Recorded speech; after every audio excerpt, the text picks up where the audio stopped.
Hello students, today we are on our third chapter of the statics, which is census and sample method of collection of data. Earlier we have collected the data by using the primary and secondary sources. Primary data, when I myself collect the data from the source of origin, from that person which is exactly in question.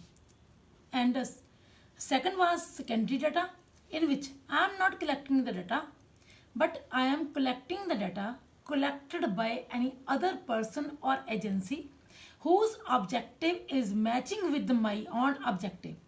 So I can use that data if that is matching with my purpose.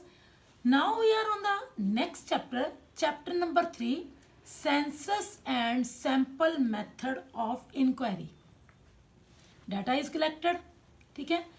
Now when I have to collect my primary data, I have to use two methods. One is census method and other is sample method. Census method, when in census method each and every item in investigation is important.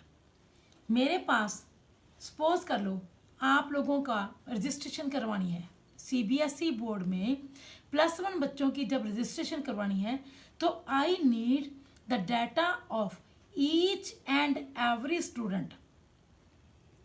आप लोगों का name, your father's name, your mother's name, your permanent address, each and everything is required for your registrations in the CBSE board. So that is the method when I collect the data of each and every students, which is known as the census method. In census method, when each and every item of the investigation is having equal importance, none item can be ignored. ठीक है. So census method में, on the other hand, if we are talking about a sample method,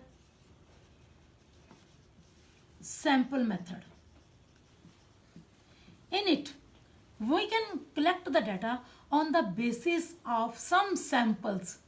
For example, if I want to measure the hemoglobin in the body, 2 or 3 drops of the blood are enough to check the HB. HB बेटे आप लोगों की body में HB check करना है, haemoglobin देखना है, तो उसके लिए हम क्या करते हैं, 2 और 3 drops of the blood are enough. जैसे मैंने एक ये बनाया है, दिस इज एन अर्न, ठीक है. इस अर्न में I am having the samples of 2 types. One are of the white colour and others are of black colours. All the items are same, all the items are equal. If I want to collect the samples, मतलब कि जब मैंने कोई sample inquiry करनी है, जब मैंने वैसे डाटा कलेक्ट करना है, तो मैं क्या करूँगी बेटे, यहाँ पे एक वाइट वाला, जैसे ये वाले जो वाइट सैम्पल्स अगर ज़्यादा हैं इसमें तो वाइट ज़्यादा ले लेंगे, ब्लैक वाले जो कम हैं तो ब्लैक का एक सैम्पल ले लेंगे. For example if we want to check rice, अगर हम लोग देखें एक हमने चावल बनने रखे हुए हैं, ठीक है. चावलों में हमने एक आधा दाना जो है वो उठा के देख लेना है कि चावल कच्चे हैं या पक्के हैं. अगर सारे चावलों को हम चेक करना शुरू कर देंगे तो उससे क्या होगा, चावल बिल्कुल ख़राब हो जाएंगे. The sample method, when we make the inquiries on the basis of some samples, and samples can give us proper information, and samples will be those who are representing the whole data. 2 or 3 drops of your blood represents the whole hemoglobin in the body. ठीक है. Same बेटे दूध है, दूध में fats check करने के लिए भी हम उसका सैंपल लेते हैं, या किसी कोई मतलब हमने किसी चीज़ को चेक करना है वेदर दैट इज़ राइट, और उसमें कोई मेल एडजस्टमेंट्स हैं या उसमें कोई मिक्सिंग की हुई है, अडल्ट्रेशंस हैं, तो उसके लिए गवर्नमेंट भी क्या करती है बेटे, उस चीज़ का किसी भी शॉप पे जाएगी, वहाँ से एक सैंपल उठाएगी और उस सैंपल के बिहाफ से हमें पता चल जाएगा whether the things are accurated और adulterated. So sample method and census method both are having their own importance in the inquiry. So we are going to do first sample method. What is the sample method? census method. What is the census method?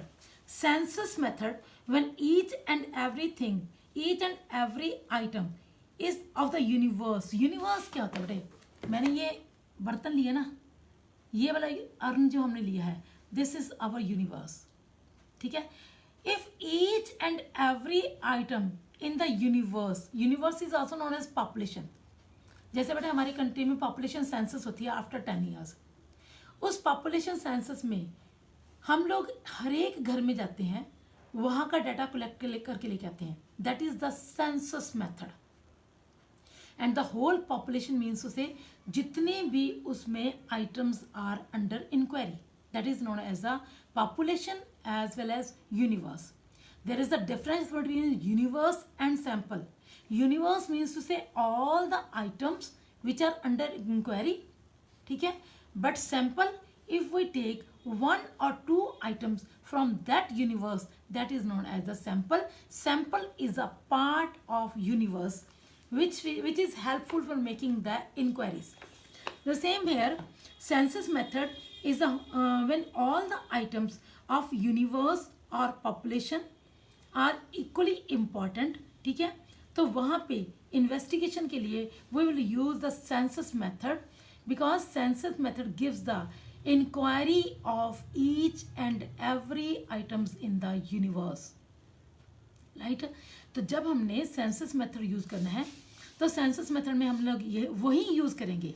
Suitability में देख लो बेटा, census method हम लोग वहीं पे use कराएंगे where the size of population is not so large, क्योंकि it is very tough to move to each and every item in the largest universe.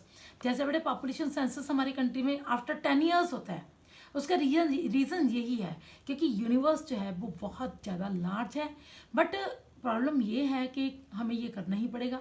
So that is why government इसे after 10 years collect करती है. After 10 years he हम लोग ये कर पाते हैं. हर बार नहीं, हर साल नहीं कर सकते, क्योंकि universe is very large. Secondly, each and every item is of diverse quality. जैसे बेटा मैंने अभी एग्जांपल दी है, if I want to collect your data for the CBSE registrations, तो देखो बेटे हर एक स्टूडेंट का नेम चलो हो सकता है सेम भी हो, but father's name, mother's name, date of birth, Aadhaar card number, residential address, these all things are of separate. So I have to collect the data of each and every students. ठीक है. It means मतलब कि ये तो नहीं हो सकता भी मतलब एक दो बच्चों का डाटा कलेक्ट किया और उसको सबके ऊपर यूटिलाइज कर लिया. No, it is not possible. We have to collect the data separately of each and every student. Next is when the intensive deep informations are required. देखो आप लोगों की रजिस्ट्रेशन के लिए मैंने जब डाटा कलेक्ट करना है तो वहाँ पे कुछ भी wrong information will cause a great problem for the student. आप लोगों के नेम स्पेलिंग्स में मिस्टेक आ गई, फादर नेम, मदर नेम के नेम में कोई मिस्टेक आ गई, तो that will be the problem. क्योंकि आप लोगों का जो रजिस्ट्रेशन में नंबर जाएगा, नेम जाएगा, वो एक सर्टिफाइड नेम होता है जो आगे थ्रू आउट लाइफ वही नेम चलेगा. अगर वहाँ नेम में कोई मिस्टेक आ गई, 10th क्लास के नेम स्पेलिंग्स और +2 क्लास के नेम स्पेलिंग्स अगर मिलते नहीं है, तो that will be the problem for a student. So where deep and intensive informations are required, वहाँ पे हम लोग सेंसस मेथड को यूटिलाइज करेंगे. Where high degree of accuracy and reliability is required, वहाँ पे भी हम लोग सेंसस मेथड यूज़ करेंगे. क्योंकि यहाँ पे अगर एक भी इंफॉर्मेशन रॉन्ग होगी तो मतलब कि that will cause a great problem for every person या इन्फॉर्मेंट. तो ये हमारी होगी suitability, where this method is suitable. ठीक है. And sometimes may be there is a need of secrecy. हमें ये होता है कि हमने कुछ वैल्यूज़ जो हैं उनको सब जगह पे बताना नहीं होता, उनको सीक्रेट रखना होता है, तो वहाँ पे भी हम सेंसस मेथड यूज़ करते हैं. इसके फ़ायदे भी हैं. जहाँ पे ये इतना टफ है तो वहाँ पे इसके कुछ बेनिफिट्स भी हैं. The very first is reliability and accuracy. The data collected by this method, because each and every item is under inquiry, so the data will be more reliable, will be more accurate, क्योंकि population की हर एक item को हमने deeply study किया है and here is no chance of biasness because each and every item is equally importance. तो सबकी मैं इंक्वायरी भी कर रही हूँ, तो यहाँ पे बायसनेस के तो कोई चांस ही नहीं है, ठीक है। देयर आर द लेसर और नो चांस ऑफ बायसनेस, मतलब कि पार्शियलिटी, इन्वेस्टिगेटर जो है वो कोई भी पार्शियलिटी यहाँ पे नहीं कर पाएगा। Next is extensive information where the extensive deep information are required, all items are equally important, वहाँ पे census method will give us the proper information regarding the data. So census method जो है quite exhaustive better method है, meaningful method है for all the items of the universe. Study of diverse characteristics, बेटा जब हमारे पास universe में जो items हैं वो डाइवर्स क्वालिटीज़ की हैं, मतलब कि अलग अलग हैं। आप लोगों को देखो, मैंने शुरू से बार बार बोल रही हूँ बेटे, हर एक स्टूडेंट की अलग आइडेंटिफिकेशन है, हर एक स्टूडेंट की अलग, मतलब कि नेम तो सेम भी हो सकते हैं, name, father name, mother name, each and everything is diverse, different है। तो नेचुरली वहाँ पे मुझे अलग अलग बच्चों की सारी इंफॉर्मेशंस जो है अलग अलग तरीके से कलेक्ट करनी पड़ेंगी। पॉपुलेशन सेंसस में भी आता है, हर एक फैमिली की अलग अलग बेटे हिस्ट्री है, तो वहाँ पे उन लोगों का अलग अलग तरीके से हम लोग डाटा कलेक्ट करेंगे। Next is study of complex investigations, जहाँ पे बेटे census method can produce the desired results where there are the complex items, ठीक है। डाटा कंट्री में पॉपुलेशन जो है, पॉपुलेशन सेंसस जब हमने करना है या स्टूडेंट्स के रिलेटेड हमने इंक्वायरी करनी है, that is the complex work, but we have to do with reliability, हमें बहुत ध्यान से उस काम को करना पड़ेगा। तो वहाँ पे हम लोग सैम्पल मेथड की हेल्प नहीं ले सकते, only census method will work over there. Indirect investigations, because such type of the investigation also help us in other type of the investigations also. For example, the population census will help us the solution of many problems, like how much unemployment is there, how much poverty is there in the economy, how much people are dependent on others, how much are doing their work, and how much people in the family are dependent, ठीक है। तो how much the BPLs, मतलब below poverty line कितने लोग हैं, APLs above poverty line कितने लोग हैं, these all informations can be collected by data which is collected by the census method. But where there are many merits of these methods, this method demerits are also there, क्योंकि हर एक सिक्के के बड़े दो साइड्स हैं, ठीक है। एक पॉजिटिव है तो साथ में हर एक चीज़ की नेगेटिविटी भी जरूर होती है। So there are the demerit, here are the demerits. One is costlier. Obviously, this method is very costly because so much manpower, time, labor, money is required. ठीक है ना। हमने जब भी इन्वेस्टिगेशंस करनी है, तो नेक्स्ट पॉइंट भी यही है, बट लार्ज मैन पावर, जब भी हमने ये इन्वेस्टिगेशंस करनी है, large man power is required, ठीक है। बहुत सारा टाइम भी लगेगा because we have to go to the person who is giving us information personally to him, ठीक है। जब वो हमारे पास आएगा, जब हम उसके पास जाएंगे, ठीक है ना। तो इससे क्या होगा, टाइम भी बहुत लगेगा, लेबर भी बहुत लगेगी, और मैन पावर भी बहुत ज़्यादा रिक्वायर्ड है। और मैन पावर जो होती है that should be more trained expert person, so that they can give us a proper information regarding our problems regarding the informants. Next, not suitable for the large investigations. So that is why, because this method is so costly, so we can't use it at every place, ठीक है ना। हर एक तो इसको use भी नहीं करेगा। Mostly इसको यूज़ करने के लिए प्राइवेट इन्वेस्टिगेशंस तो तभी यूज़ करेंगे जब बहुत ही ज़्यादा ज़रूरी होगा। अदरवाइज पब्लिक इंस्टीट्यूशंस जो है, गवर्नमेंट के अंडर जो काम है, वहाँ पे ही इसको यूटिलाइज किया जाता है, ताकि प्रॉपर तरीके से इंफॉर्मेशंस गैदर की जा सके, ठीक है। ताकि किसी किस्म की कोई आगे, देखो मैंने अभी कहा कि इससे इनडायरेक्ट इन्वेस्टिगेशंस बहुत ज़्यादा होती हैं। अगर पब्लिक सेक्टर में गवर्नमेंट ने पॉपुलेशन सेंसस को प्रॉपर कर लिया, तो उसके पास एक रिलायबल डाटा आ जाएगा, जिससे वो आगे की बहुत सारी इंफॉर्मेशंस को उसकी हेल्प से कलेक्ट कर सकते हैं। आगे की बहुत सारी प्रॉब्लम्स के लिए सोल्यूशन जो है सेंसस मेथड के, इस डाटा के ऊपर बेस्ड हम लोग बहुत सारे मेथड्स या पॉलिसीज बना सकते हैं जिससे हमारी प्रॉब्लम जो है सॉर्ट आउट हो सकें. So government use this census method for the further investigations also. Our next method is sample method.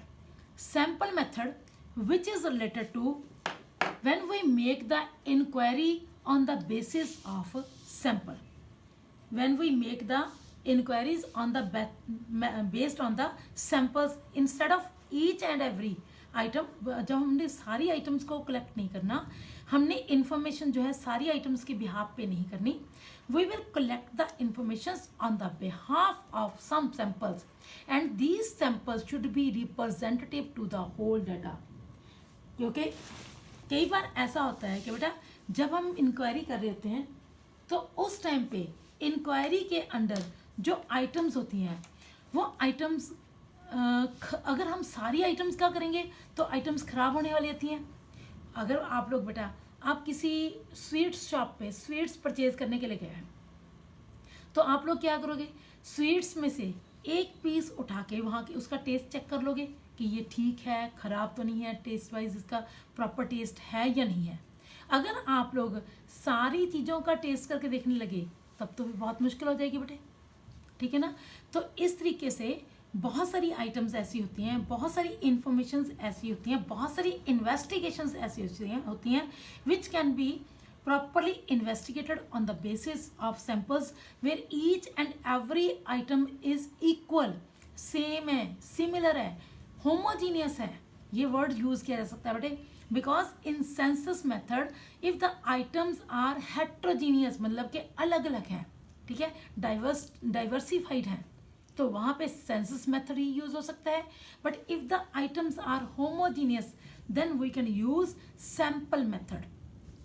जैसे मैंने आपको यहाँ पे बताया, यहाँ पे हमारे पास दो तरह के सैंपल्स हैं, one are white and other are black. ठीक है, हम लोग वाइट एंड ब्लैक दोनों तरह के सैंपल्स कलेक्ट कर लेंगे, सैंपल उठा लेंगे, उन सैंपल्स के बिहाफ पे हम इंक्वायरी कर सकते हैं.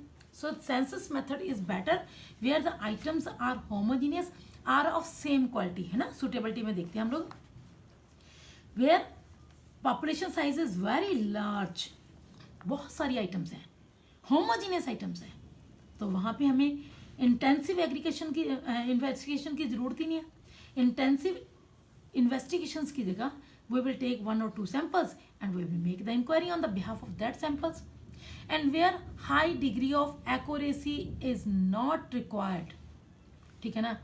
जैसे अभी आप लोगों को लिखो किसी बर्तन में चावल बनने हैं, उनका एक सैंपल उठाया, आपको लगा कि थोड़ा सा कच्चा है तो एक सैंपल और उठा लो, वहाँ से भी आपको लगा कि कच्चा है, ओके, इट मीन्स चावल अभी पके नहीं है, it needs some more time.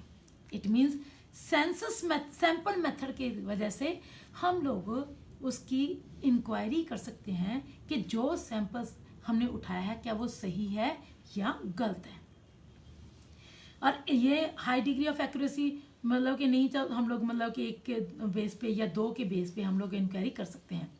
Different units of the different items of the universe जो है वो एक दूसरे के सिमिलर हैं, मतलब कि आइटम जो है वो सिमिलर हैं, ज़्यादा डाइवर्सिफाइड आइटम्स नहीं है. अगर मान लो किसी यूनिवर्स में 3-4 तरह के आइटम्स ही पड़ी हैं सेम, या जैसे आप लोग देख लो गुलाब जामुन है, बर्फ़ी है, रसगुल्ला है, तो हम लोग इन सब के एक सैंपल उठा के हम लोग चेक कर सकते हैं, इंक्वायरी कर सकते हैं, no problem at all. Merits, this method is very economical, time, labour, money सब कुछ बचेगा क्योंकि we are not inquiring each and every item, we are making the inquiry on the basis of some samples. ठीक है, time बचेगा. And next error, if there is we are finding some error, जैसे मैंने अभी आपको बताया कि एक चावल का दाना उठा के देखा, वो दाना अभी पका नहीं है. ठीक है, we can make the inquiry on the basis of other samples, एक सैंपल और उठा के देख लेंगे, नॉट अ बिग डील. ठीक है, तो एरर जो है वहाँ पे देखी जा सकती है. एरर मतलब कि गलती, क्योंकि जब भी हम सैंपल इंक्वायरी करते हैं वहाँ पे हमें सबसे पहले ये बात जरूरी होगी कि sample inquiry should be error free. Large investigations में it is very better method, क्योंकि सेंसस मेथड लार्ज में नहीं यूज़ किया जा सकता, but it can be used in the large areas of the investigations. And administrative convenient. अब देखो बेटा, सेंसस मेथड में जब हमने पॉपुलेशन सेंसस किया तो कितने बड़े बड़े जो रजिस्टर्स हैं उनके उस सेंसस इंक्वायरी के होते हैं, जिनको संभालना कितना मुश्किल है, ठीक है। बट अगर हम सैम्पल मेथड की बात करें तो इसको एडमिनिस्ट्रेट मतलब कि इसको संभाल के रखना is very easy. It is very convenient to handle because the limited number of items will be there in a sample. So it is more capable, efficient method of the investigation. ठीक है, more scientific because it merely depends upon the accuracy of the sample. If the sample is accurate, definitely investigation will be accurate. That's why this method is more scientific because samples we have to collect with the proper scientific way. Scientifical way से अगर ढूंढेंगे, उसे systematically ढूंढेंगे तो that will be more better for us. तो इसलिए हमें sample collect करने के टाइम पे बहुत ध्यान रखना पड़ेगा। Next is demerits. डीमेरिट्स फिर वही बात है बेटे, गुड है तो बैड भी होएगा। There are the chances of the partiality, क्योंकि it depends upon the investigator which type of the sample he is selecting. Suppose कर लो उसने सैंपल ही बायस तरीके से उठा लिया, उसने एक सैंपल जो उठाना चाहिए था उसको उठाने की जगह कोई और सैंपल उठा लिया, that will give the wrong information. Biasness के चांसेस हैं, conclusions may be wrong and sometimes it is very difficulty to collect the representative sample.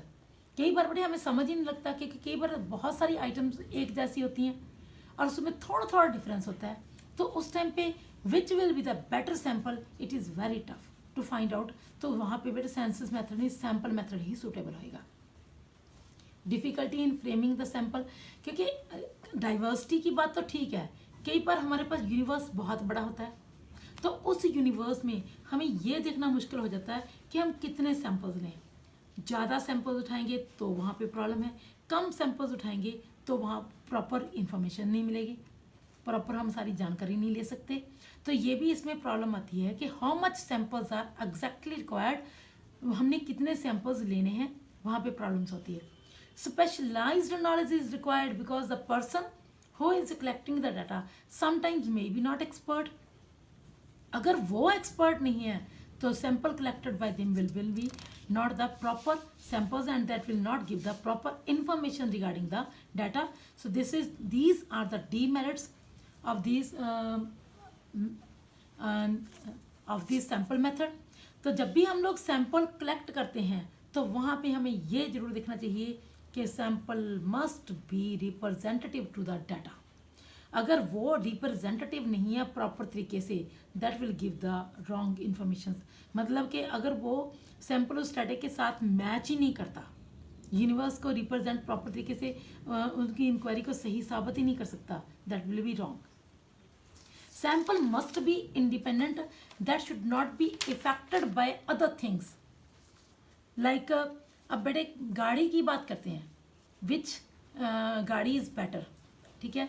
तो उसके लिए इंजन उसका अच्छा होना चाहिए, उसमें जो भी मतलब कि हम लोग एसेंशियल्स वगैरह डलवाते हैं उसका इफ़ेक्ट पड़ता है। सिर्फ हमारी प्रेफरेंस ये नहीं है कि हमने सिर्फ गाड़ी देखनी है और गाड़ी लेनी है, उसमें बहुत सी बातें हैं जो हमें इफ़ेक्ट करेंगी। गाड़ी परचेज़ करने से पहले हम लोग बहुत कुछ देखते हैं कि which car is better for us. तो इस तरीके से हमें इंडिपेंडेंट दिखना चाहिए भी। अगर जैसे आप लोगों के बेटे डिमांड है, डिमांड कई चीज़ों के से इफेक्टेड होती है, तो किसी चीज़ का जब हम डिमांड से रिलेटेड कोई डाटा कलेक्ट करना है तो वहाँ पे सिर्फ हम प्राइस को हम देखेंगे, उस चीज़ का फैशन टेस्ट ये उसके ऊपर भी डिपेंडेंट है। तो यहाँ पे हम लोग बात करेंगे कि if we are collecting the sample that should be independent which is not affected by other things. Homogeneity, universe है, अगर यूनिवर्स में आइटम्स बहुत ज़्यादा हैं, काफ़ी सारी आइटम्स हैं, तो वहाँ पे हम लोग एक नहीं कई सारी मतलब कि होमोजेन कई सारे सैंपल्स उठा सकते हैं ताकि वो प्रॉपर तरीके से उस डाटा को रिप्रेजेंट कर सके। Adequacy, if the data is very large, population size is very large, तो वहाँ पे हम लोग सैंपल्स जो उठाने हैं, सिर्फ जैसे मैंने आपको यहाँ पे दिखाया कि अगर इस यूनिवर्स में वाइट सैंपल्स ज़्यादा हैं देन ब्लैक, तो हमने वाइट सैंपल जो है 2 उठा लिए, ब्लैक सैंपल 1 उठाया। So it depends upon the number of items in the universe. जब भी हम लोग डेटा सैंपल्स उठाते हैं तो सैंपल्स उठाने के लिए first of all we have to check number of samples, how much number of samples are there. According to that we will collect the samples so that that must be adequate number of the samples. ठीक है, इस तरीके से बेटे this is our sample method. तो इस method से हम लोग, ये दोनों मेथड्स हैं, इन मेथड से we can collect the data. But बाकी depends upon the size of the universe, nature of the universe. So कैसी यूनिवर्स है, according to that we will use census method और सैंपल मेथड ऑफ इंक्वायरी. इसे बड़े proper तरीके से learn कर लेना, क्योंकि नेक्स्ट जो मेथड हमारा वो मेथड ऑफ सैम्पलिंग है, मेथड ऑफ सैम्पलिंग इंक्वायरी है कि हम लोग सैंपल कैसे कलेक्ट कर सकते हैं, वो हम नेक्स्ट लेक्चर में करेंगे. आज के लिए इतना ही काफ़ी है. नेक्स्ट लेक्चर को समझने के लिए बेटे इसका पढ़ना आपके लिए बहुत ज़रूरी है. इसे प्रॉपर तरीके से रिवाइज कर लेना बेटा. Thank you and God bless you. Have a nice time.